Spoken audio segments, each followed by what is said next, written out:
Your fence is one of the first things people notice about your property.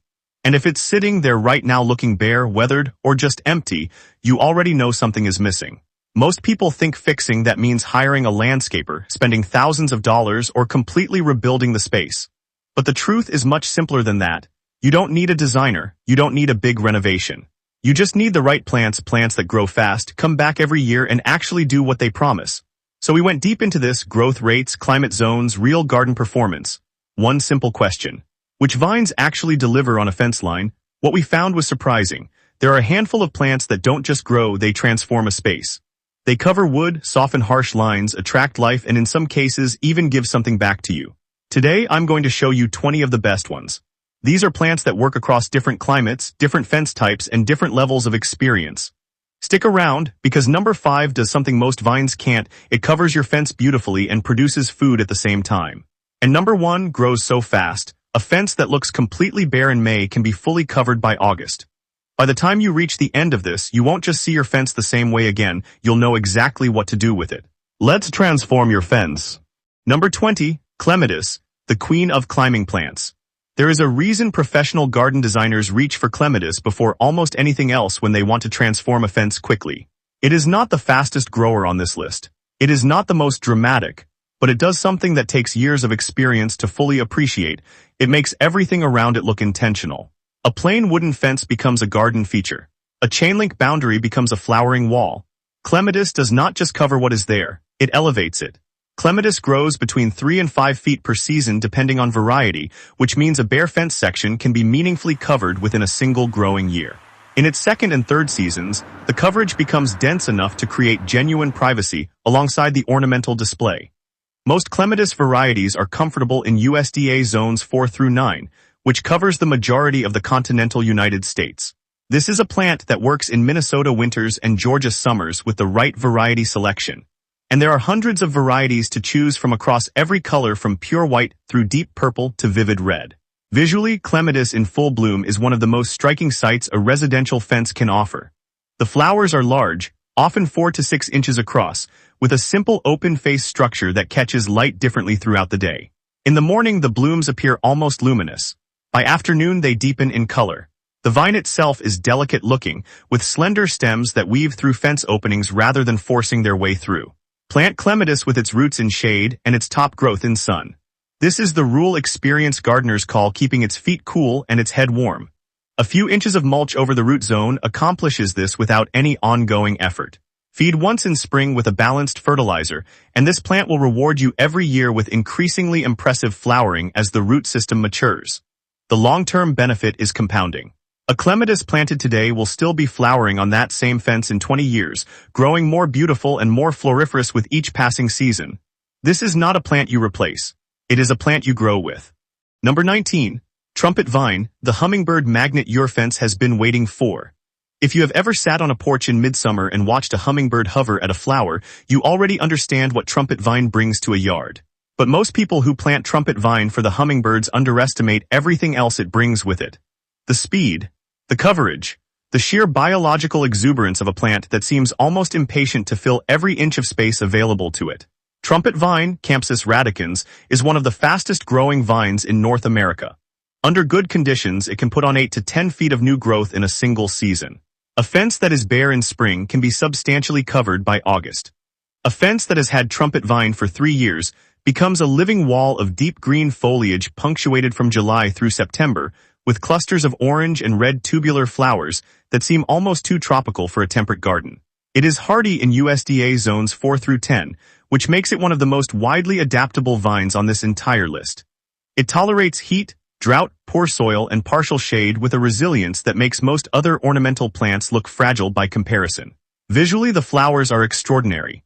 Each bloom is a narrow trumpet shape, 2 to 3 inches long, in shades that range from soft apricot through brilliant orange to deep scarlet depending on the cultivar. Ruby-throated hummingbirds will find your fence within days of the first bloom's opening. Orioles follow. Butterflies cluster around the flowers throughout the blooming season. You are not just planting a vine. You are building a wildlife corridor in your own backyard. The one thing to understand about Trumpet Vine is that it means what it does. It will grow. Give it a sturdy fence because a lightweight structure will eventually need reinforcement as the vine matures. Cut it back hard every late winter to keep it within bounds and direct its energy into flowering rather than purely vegetative expansion. Plant it once. Feed the hummingbirds for the rest of your life. Number 18. Coral honeysuckle, the native vine that gives back more than it takes. Most people's experience with honeysuckle is the Japanese variety. The one that smells intoxicating on a summer evening and then quietly takes over everything within reach. Coral honeysuckle, Lonicera sempervirens, is a completely different plant with a completely different relationship to the landscape it inhabits. It is native to the eastern United States. It belongs here. And the difference between a plant that belongs and a plant that has invaded shows up in ways that matter enormously for a long-term garden. Coral honeysuckle grows 3 to 15 feet per season depending on conditions, making it a genuinely fast fence cover while remaining controllable in a way that its Japanese cousin is not. It does not spread aggressively by root or by seed in the way that makes some vines a long-term management problem. It grows, it covers, it flowers, it stays where you put it. It is reliable across USDA zones 4 through 9 and is one of the few flowering vines that performs well in both full sun and partial shade. This flexibility makes it useful for fence sections that other vines struggle with, the north-facing stretches, the spots under tree canopy, the areas where other plants sulk and fail. The flowers are slender red tubes with yellow throats that appear in clusters from spring through fall, giving it one of the longest blooming seasons of any vine on this list. They have no fragrance, which disappoints people expecting the Japanese honeysuckle experience, but what they lack in scent they deliver in wildlife value. Ruby-throated hummingbirds treat coral honeysuckle as a primary food source. The berries that follow the flowers feed songbirds through autumn. Plant it, train the initial stems horizontally along the fence to encourage branching and dense coverage, and then step back. This is a vine that rewards patience with a fence that contributes to the ecological health of your yard, rather than simply decorating it. Number 17. Climbing hydrangea, the slow start with the most spectacular finish. Every experienced gardener who has ever planted climbing hydrangea knows the joke. The first year it sleeps, the second year it creeps, the third year it leaps, and then it never stops. Climbing hydrangea, Hydrangea inamala petiolaris, is not the fastest vine on this list. In its first 2 seasons, it will seem almost indifferent to your expectations, putting on modest growth while establishing a root system of remarkable depth and complexity. And then something shifts. By year 3, the growth rate accelerates dramatically, and what follows over the next several decades is one of the most beautiful fence transformations that any plant in the temperate world can produce. It grows in USDA zones 4 through 7. Making it particularly valuable in colder climates where many ornamental vines struggle to survive winters intact. It is one of the very few flowering vines that performs genuinely well in deep shade, which makes it the answer for fence sections on the north side of a property or under heavy tree canopy, where other vines produce only foliage without flowers. The flowers are large flat-topped clusters of white blooms that appear in June, each cluster up to 10 inches across, with an outer ring of showy white sterile flowers surrounding a center of smaller fertile blooms. The visual effect is somewhere between elegant and breathtaking. A mature climbing hydrangea in full bloom on a fence is a sight that stops visitors mid-sentence. In autumn, the foliage turns clear yellow before dropping. In winter, the peeling cinnamon-colored bark becomes its own ornamental feature, giving the fence visual interest across all 4 seasons. Plant it in amended soil with consistent moisture. Resist the urge to move or disturb it once established because the root system is what drives everything. Give it time. This is the vine you plant for the garden you will have in 10 years. It is worth every day of the wait. Number 16. Passionflower, the exotic that was here all along. If you showed most people a passionflower bloom without telling them where it came from, they would guess somewhere tropical. Something brought back from a trip to Costa Rica or grown in a botanical greenhouse. The flower is that extraordinary. A complex layered structure of petals, sepals, and a corona of purple and white filaments surrounding a central column that looks engineered by a jeweler rather than evolved by nature.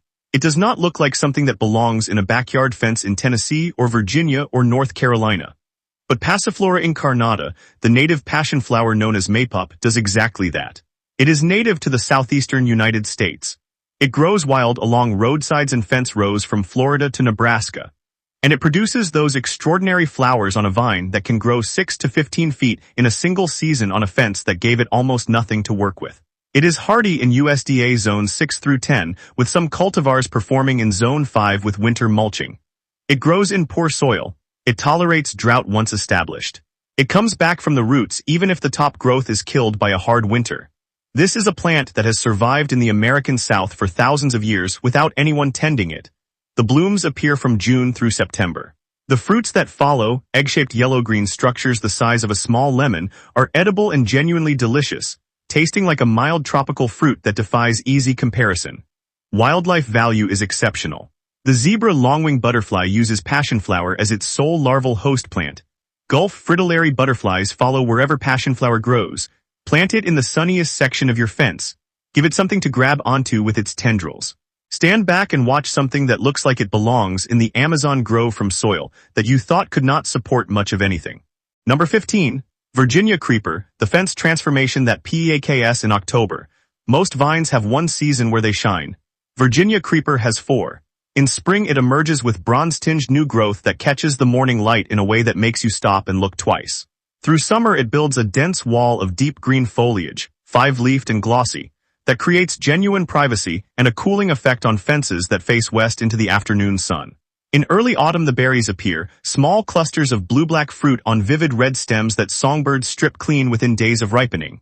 And then October arrives. Virginia creeper in fall color is one of the most dramatic seasonal transformations any fence plant can produce. The entire vine turns a red so intense, so saturated, so unambiguously alive that neighbors stop their cars to ask what it is. Scarlet, crimson, deep burgundy at the edges where the nights have been coldest. A fence covered in Virginia creeper in mid-October looks like it is on fire in the best possible way. Parthenosis quinquifolia grows in USDA zones 3 through 9, making it one of the hardiest vines on this list. It grows 6 to 10 feet per season and attaches to surfaces using adhesive pads that grip wood, brick, and metal fencing without requiring ties or training once established. It performs in full sun, partial shade, and deep shade with equal enthusiasm. The practical tip that most people miss is that Virginia creeper is one of the best vines for difficult fence sections. The shaded north-facing stretch that nothing else wants to grow on. The compacted soil along an old fence line where the ground has been neglected for years. This vine asks for almost nothing and returns something extraordinary every autumn without fail. Plant it once, let October remind you every year why you did. Number 14. American Wisteria, all the beauty, none of the regret. Everyone who has ever seen Japanese wisteria in full bloom has understood the temptation. Those cascading purple flower clusters, sometimes 18 inches long, hanging from a vine covered in soft green foliage with a fragrance that carries across an entire yard on a still May morning. It is one of the most breathtaking sights in the plant world, and then you find out what Japanese wisteria does to everything it touches over the following decade. It pulls gutters from houses. It crushes fence posts. It spreads by root into areas you never intended it to reach. It takes 7 to 10 years to bloom from seed. It becomes, in short, a commitment that outlasts your enthusiasm for it. American Wisteria frutescens, gives you the beauty without the biography. It blooms in 2 to 3 years from planting rather than 7 to 10. Its flower clusters are shorter, 6 to 12 inches rather than 18, but they are produced in greater abundance, and the fragrance is equally present on a warm morning. It grows vigorously but predictably, reaching 15 to 30 feet at maturity rather than the 100-foot spread of its Asian relatives. It responds to pruning without resentment. It stays where you put it. It is hardy in USDA zones 5 through 9. It grows 3 to 6 feet per season once established. The flowers appear in May and often again in late summer, giving it a second flush of bloom that Japanese wisteria rarely produces. Hummingbirds and long-tongued bumblebees work the flowers systematically from the moment they open. Plant it against a sturdy fence section. Give it a strong support because even the better-behaved American species carries real weight at maturity. Prune it twice a year, once in late winter and once in midsummer to keep it flowering prolifically and growing within the space you have given it. This is the wisteria you always wanted, the one that keeps its promises. Number 13. Chocolate vine, the conversation starter nobody saw coming. The first thing people ask when they smell a chocolate vine in bloom is whether someone left a window open near a bakery. The fragrance is genuinely chocolate adjacent, warm and slightly spiced, carried on the air from the small burgundy-purple flowers that appear in early spring before most other vines have even leafed out. It is the kind of scent that makes people stop walking and look around trying to identify the source. Akebia quinata is not widely planted in American gardens, and that relative obscurity is one of its greatest assets. When your fence blooms in early April with fragrant chocolate-scented flowers while your neighbor's vines are still bare, the effect is memorable in a way that more common plants cannot achieve. It grows vigorously in USDA zones 4 through 9, putting on 10 to 20 feet of growth per season under good conditions. It is semi-evergreen in warmer zones, holding its attractive blue-green 5-leafed foliage through mild winters and dropping it only in response to hard freezes. The foliage alone makes it worth growing, soft, rounded leaflets arranged in a pattern that gives the vine a delicate texture that contrasts beautifully with the structural lines of a fence. After the flowers comes the fruit. Sausage-shaped pods 3 to 4 inches long in soft purple-gray, splitting open in autumn to reveal sweet white flesh surrounding black seeds. They are edible and genuinely pleasant. Wildlife finds them before most gardeners think to harvest them. Give this vine something to twine around rather than a flat surface to cling to. Weave the initial stems through fence openings, and it will take over the navigation from there. The practical tip that makes the difference is planting 2 specimens for better fruit set. Since the male and female flowers on a single plant do not always overlap perfectly in timing. A fence with chocolate vine in early April will be the most interesting fence on your street.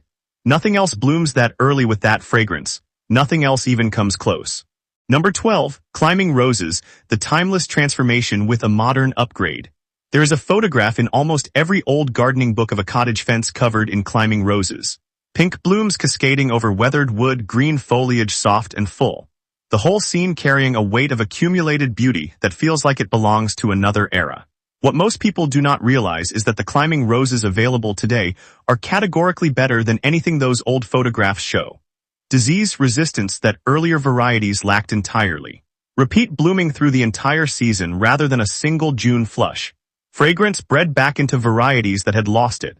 Hardiness extended into zones where roses previously struggled to survive. Modern climbing roses grow 4 to 8 feet per season and are available in USDA zones 4 through 9 depending on variety. They attach to fences through flexible canes that need to be tied rather than self-supporting, which means the initial training requires more attention than some vines on this list. But that investment of attention is also what gives you control over the final shape of the plant in a way that self-clinging vines never allow. Visually, a mature climbing rose on a fence in June is something that photographs cannot fully capture. The depth of the blooms, the way the color changes from the outer petals inward, the way the fragrance of certain varieties like New Dawn or Zephyrine Drauhin fills a yard on a warm evening. These are experiences rather than observations.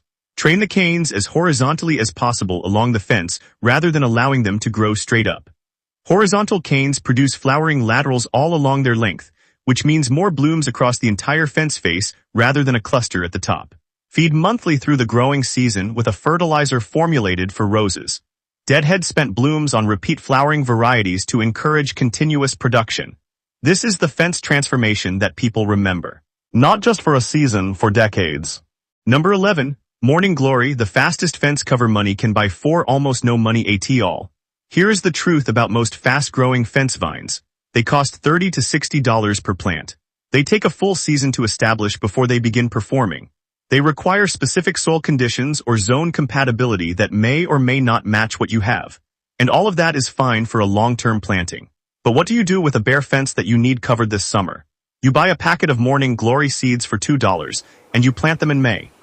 Ipomoea purpurea is an annual vine that goes from seed to 10 feet of coverage in a single season with a speed that genuinely surprises people who have not grown it before.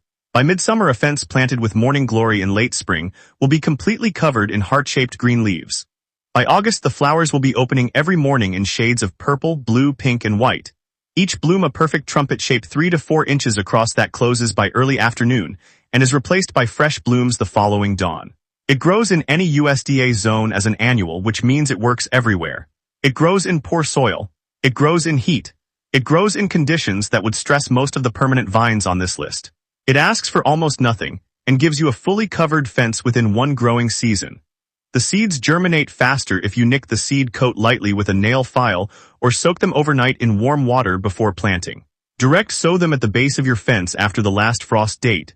Thin to about 6 inches apart once they sprout.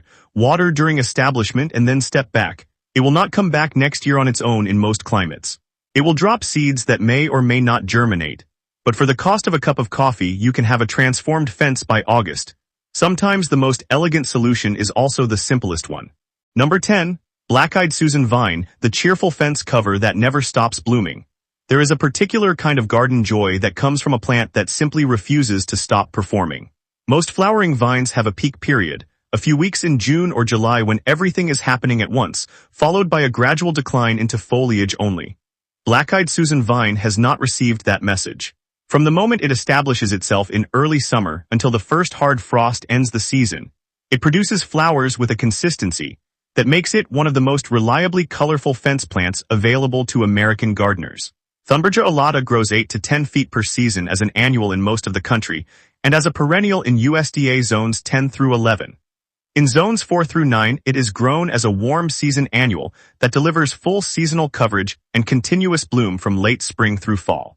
Its growth rate is rapid enough that starting from transplants in May produces a well-covered fence section by July without the weeks of waiting that slower establishing vines require. The flowers are the reason everyone who plants it once plants it again the following year. Each bloom is a simple open-faced flower about 2 inches across with petals in shades ranging from pale cream through warm yellow to deep burnt orange. Each one centered with a dramatic dark brown or black eye that gives the plant its common name. The effect of hundreds of these flowers covering a fence simultaneously is genuinely cheerful in a way that more sophisticated plantings sometimes forget to be. The foliage is equally attractive, heart-shaped leaves with a soft texture, and a bright green color that makes the orange and yellow flowers pop with a vividness that photographs well and looks even better in person. Start seeds indoors 6 weeks before your last frost date or purchase transplants in spring. Give it a fence with openings it can twine through rather than a flat surface. Water consistently during establishment and then reduce frequency as the roots develop. Feed monthly with a balanced fertilizer to sustain the continuous flowering that makes this vine worth growing.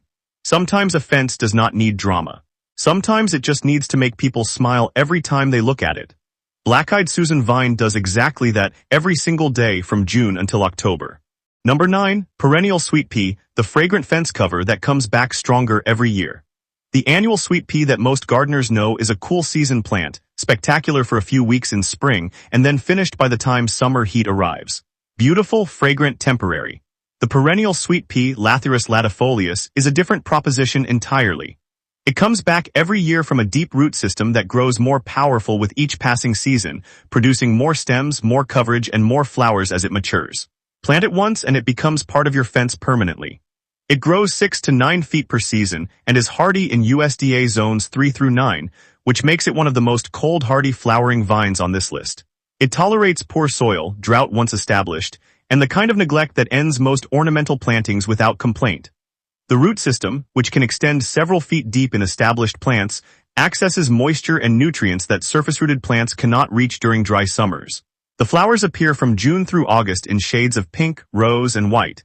Each bloom a classic sweet pea shape with the ruffled petals and delicate structure that makes the annual version so beloved. The fragrance is lighter than the annual sweet pea but present on warm mornings when the blooms are freshest and the air is still. A fence covered in perennial sweet pea in July has a softness to it, a romantic quality that more assertive vines cannot replicate. The practical reality of perennial sweet pea is that it seeds itself freely if you allow the pods to mature and split. This can be a benefit if you want the planting to spread along the fence over several years. It can be a management consideration if you want it to stay in one place. Deadhead spent flowers before they set seed if you prefer to control the spread. Leave them if you want the vine to colonize naturally. Train the initial stems through fence openings and it will handle the rest. This is a vine that asks very little and gives you decades of flowering in return. The fence you planted on today will still be covered with these flowers when your grandchildren ask you what it is. Number 8, Boston Ivy, the fence that disappears into something beautiful. There is a building in Cambridge, Massachusetts that most people in the world have seen in photographs without knowing what covers its walls. The deep green summer foliage, the brilliant scarlet autumn color, the bare winter tracery of stems that looks like a drawing made directly on the brick. That building is covered in Boston Ivy. And what it does to architecture it does equally well to a fence. Parthenosis tricuspidata is not a flowering vine in the traditional sense. It does not produce blooms that catch the eye from across the yard. What it produces instead is a quality of coverage, a density and evenness and seasonal transformation that flowering vines rarely match. In summer the fence disappears behind a wall of deep glossy green that is cooling to look at on a hot afternoon. In autumn every leaf turns, not some of them, all of them, red and orange and gold simultaneously across the entire fence face in a display that lasts 3 to 4 weeks before the leaves drop cleanly. It grows in USDA zones 4 through 8 and puts on 3 to 10 feet of new growth per season, depending on sun exposure and soil quality. It attaches to surfaces using adhesive pads that grip without damaging most fence materials, and requires no tying or training once the initial stems find their grip. The practical tip that changes everything with Boston ivy is sun exposure. In full sun, the autumn color is most intense, burning red from mid-September onward. In shade, the color shifts toward orange and yellow, less dramatic but still beautiful. Match your planting location to the autumn effect you want. This is the vine you plant when you want the fence to become something that people photograph, not for what is growing on it, but for what it becomes. Number 7, Star Jasmine, the fence that makes your entire yard smell different. There are plants that change how a garden looks, and then there are plants that change how a garden feels. Star Jasmine, Trichelospermum jasminoides, belongs to the second category. When it blooms in late spring and early summer, the fragrance it releases is not background. It is not subtle. It is the first thing you notice when you step outside on a warm morning, and it is the last thing you notice when you come inside at the end of the evening. Neighbors comment on it. Visitors stop at the fence to identify the source. The fragrance travels. It grows in USDA zones 7 through 10, making it a permanent planting across the South, the Southwest, and the Pacific coast. In Zone 6, it survives in protected locations with winter mulching. In colder zones, it is grown in containers that can be moved indoors for winter, where the fragrance in a sunroom or greenhouse becomes its own extraordinary benefit. Growth rate is moderate to fast, 3 to 6 feet per season, with the coverage becoming increasingly dense as the woody stems mature and branch. The foliage is one of the most attractive of any fence vine, small dark glossy leaves that remain on the plant year-round in warmer zones, giving the fence a clean manicured appearance even in winter when the flowers are absent. The flowers themselves are small white pinwheels, each one individually modest but produced in such abundance that the vine in full bloom appears to be covered in snow. Up close, the individual flowers reveal a delicate spiral structure that gives the plant its common name. The contrast between the dark foliage and the white flowers is as visually satisfying as the fragrance. Plant it at the base of your fence, where the prevailing breeze will carry the fragrance toward the spaces where people sit and spend time. This is not accidental placement. This is designing with scent the way traditional garden makers understood fragrance as an essential element of outdoor space. Your fence will stop being a boundary and start being an experience. Number 6, Carolina Jessamine, the vine that announces spring before anything else. DARES. February in the American South has a particular quality of anticipation. The days are lengthening but slowly. The mornings are still cold enough to see your breath. The garden is brown and waiting. And then, sometimes as early as late January in the warmest areas, a fence covered in Carolina Jessamine erupts into yellow flowers so bright and so numerous that the vine looks illuminated from within. Gelsemium sempervirens blooms before the forsythia, before the daffodils, before almost any other ornamental plant in the landscape has considered the possibility that winter might be ending. This earliest blooming quality, combined with a fragrance that carries on cold February air with unexpected strength, makes Carolina Jessamine genuinely irreplaceable for the gardener who understands what it means to have something beautiful happening when nothing else will. It grows in USDA zones 6 through 9 and reaches 8 to 20 feet at maturity. Growth rate is moderate in its first year, accelerating significantly as the root system establishes. And by the third season, it covers fence sections with dense evergreen foliage that provides year-round privacy alongside the spectacular late winter bloom. The flowers are clear yellow trumpets, about 1.5 inches long, produced in such abundance during peak bloom that the green foliage beneath them becomes almost invisible. The fragrance is sweet and clean, present on still mornings in a way that feels like a promise that warmer days are genuinely coming. The practical consideration that every grower of Carolina Jessamine needs to understand is that all parts of this plant are toxic if ingested. Plant it where children and pets do not have access to the foliage or flowers. This is the only meaningful limitation of a vine that is otherwise one of the most rewarding fence plants available in its hardiness range. Plant it on your most visible fence section. Give it the spot that faces the street or the outdoor seating area. When February comes and everything else is still waiting for permission to grow, Carolina Jessamine will already be in full bloom, reminding everyone who sees it that the best things in a garden are worth waiting for. Number 5, hardy Kiwi vine, the fence plant that feeds you back.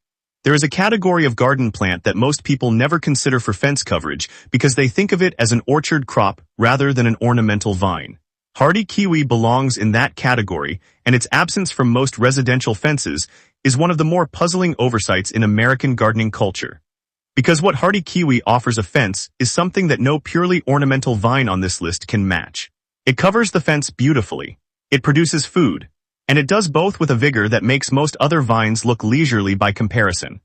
Actinidia arguta grows 6 to 12 feet per season once established, with a root system that deepens and strengthens over the first 2 to 3 years before the top growth begins performing at its full potential. The coverage it produces is dense and lush, with heart-shaped leaves in deep green that overlap to create genuine privacy along a fence line in a way that more delicate vines never quite achieve.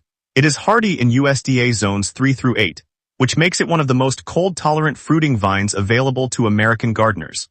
A vine that produces edible fruit in Zone 3, where Minnesota winters regularly reach -20 degrees Fahrenheit, is doing something that most plants simply cannot manage. The fruit is the feature that changes how people think about this plant.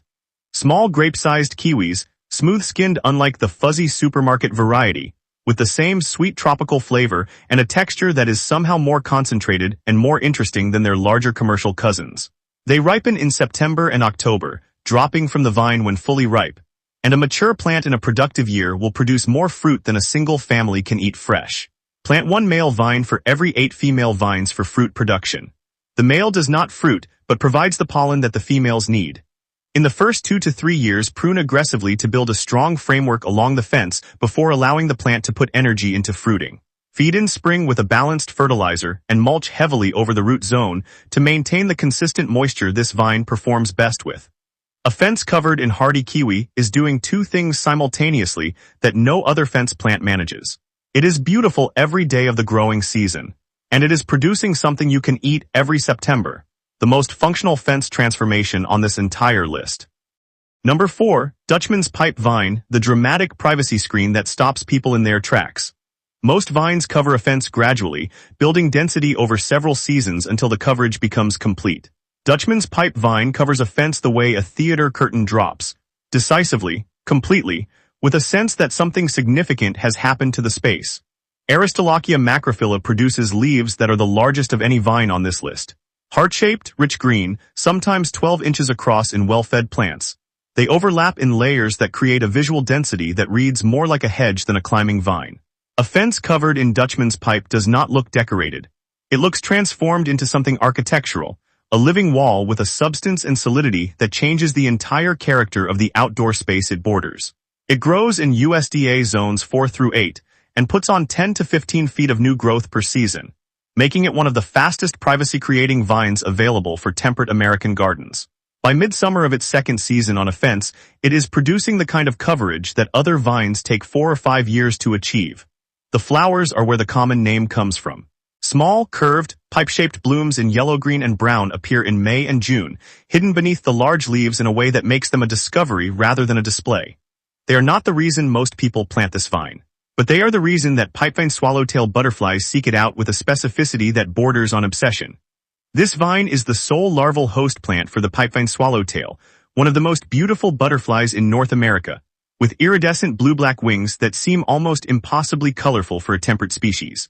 Plant this vine where you need the most complete privacy coverage the fastest, the fence between your yard and a neighboring property, the section facing a road or public space. Anywhere that you want a visual barrier that feels substantial rather than decorative.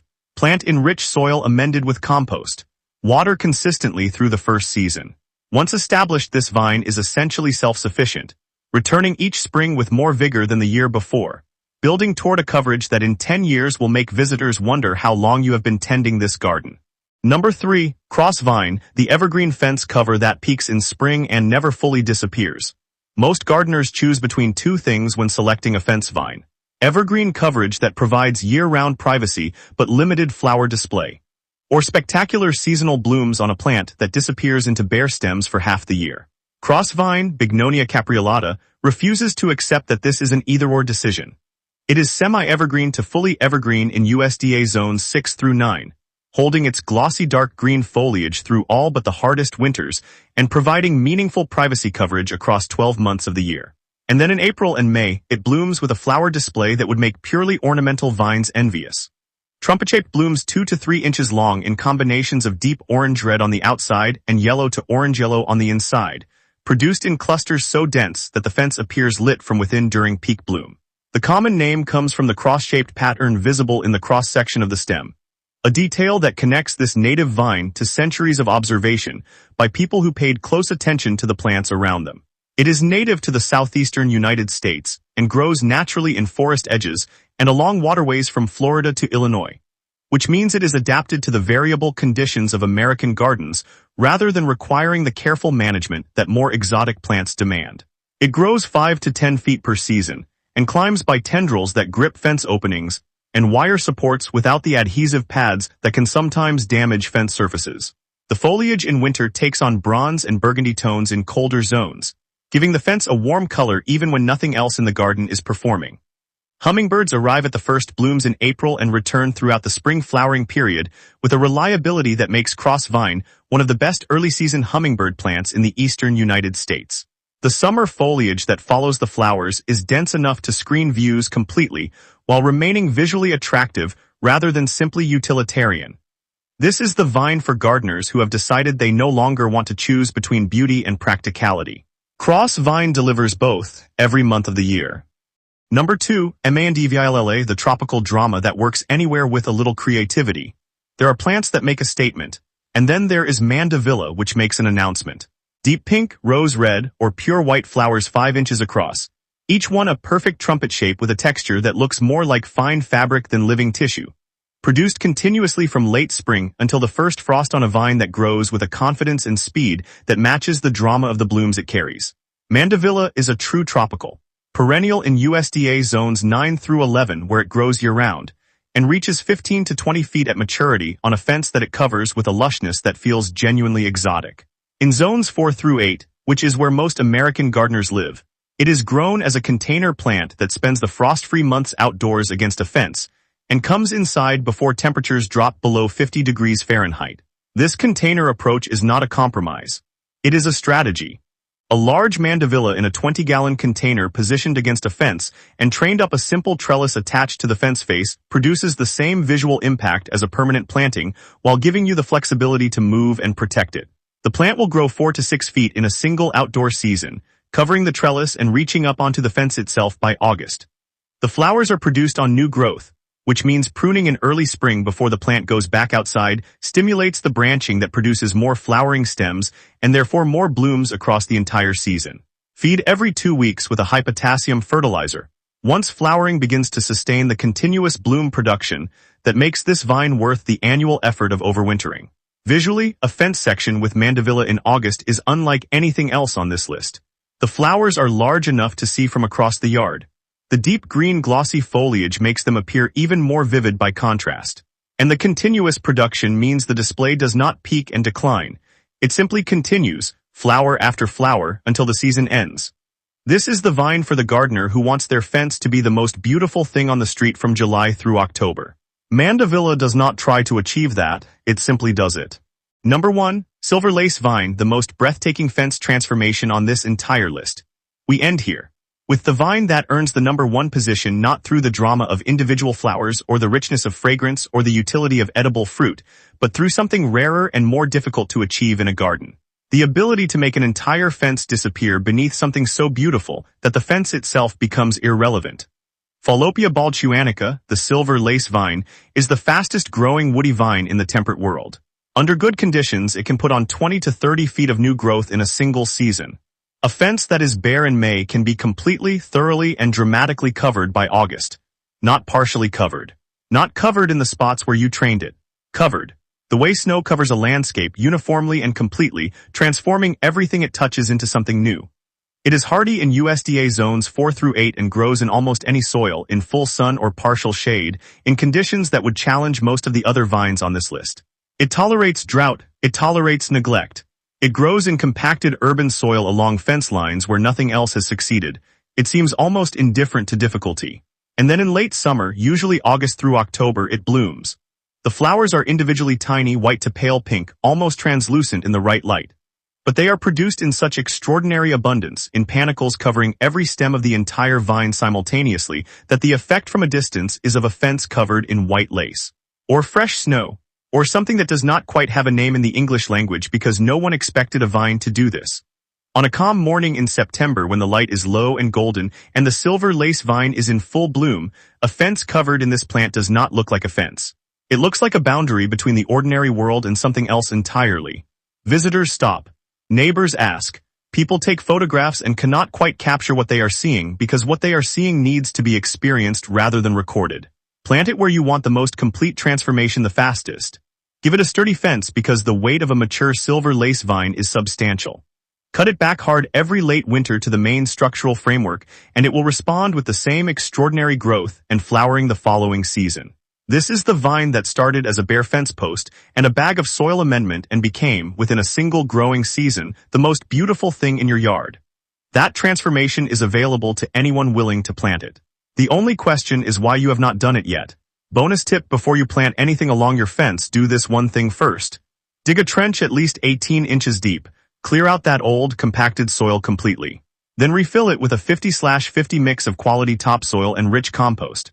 Because here's the truth most people never realize: plants don't fail because they're weak. They fail because the soil was never prepared for them to succeed. Fence-lined soil is almost always dry, compacted, and stripped of nutrients. Fix the soil first, and everything above ground changes.